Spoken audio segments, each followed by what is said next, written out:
A few simple ingredients are going to make this delicious saag base.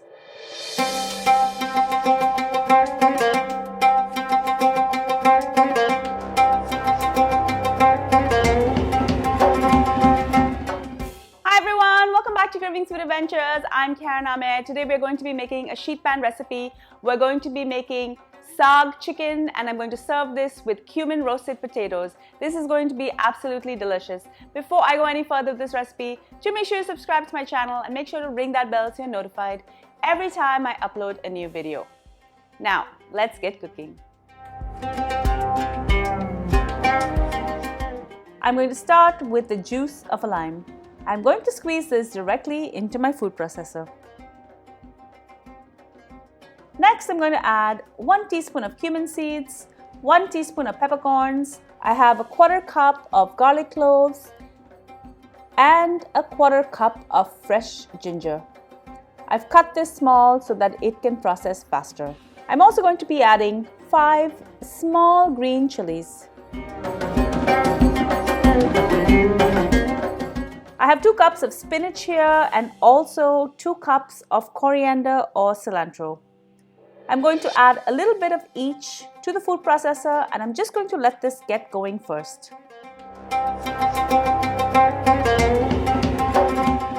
This doesn't look like it wants to cooperate, so I'm just going to add a little bit of water to get it started. I'm also going to add 2 teaspoons of salt. I'm going to push everything down towards the blade and add the rest of the spinach and the coriander. Just process this till it's nice and smooth.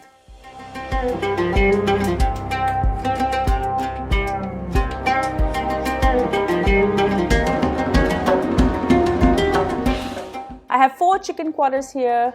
These chicken quarters weigh about 5 ounces each. That's roughly about 150 grams.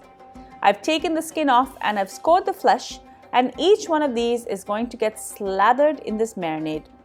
It's really important to score the flesh as 1, it will cook faster, but also it's going to give the marinade more surface area to flavor.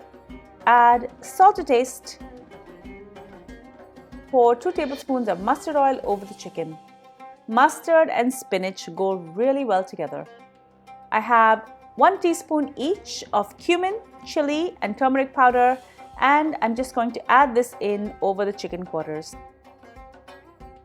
Next, I'm going to add all of that ground green saag masala all over the chicken.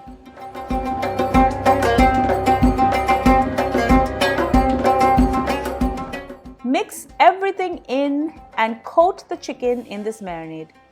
For best results, it's always good to leave this overnight in your fridge. Once this is ready, I'm going to get this onto my sheet pan. I've left some room to cook the potatoes as well. The chicken will take about 60 to 75 minutes to cook. I'm just going to stick this in my preheated oven at 350 degrees till I work on the potatoes. I have some cubed potatoes here. This is roughly 2 cups. And I'm going to add salt to taste, 1 tablespoon of mustard oil, and a half teaspoon of cumin seeds. The chicken has been cooking for about 15 minutes, but I have to get my potatoes in as they can take about 45 to 60 minutes to roast. I'm going to add some foil so the potatoes don't touch the raw chicken, and I'm going to add the potatoes. Back into the oven it goes, and I'm going to continue roasting this in the hot oven till both the chicken and the potatoes are cooked and roasted. When it's done, this is ready to serve. Thank you so much for joining me on Cravings Food Adventures. I hope you enjoyed this delicious recipe for saag chicken with cumin potatoes. It's one of my favorites. I love to make this and then I have a few meals on hand when I'm super busy. If you love this recipe, to share it with your friends. Also, make sure that you've rung the bell and subscribed to my channel. And make sure you're following me behind the scenes on all of my social channels. I'm on Facebook, Instagram, Pinterest, and Twitter. I started a new handle on Instagram. Please follow me there at Cravings Food Adventures. Until I see you next time, do take care. Bye.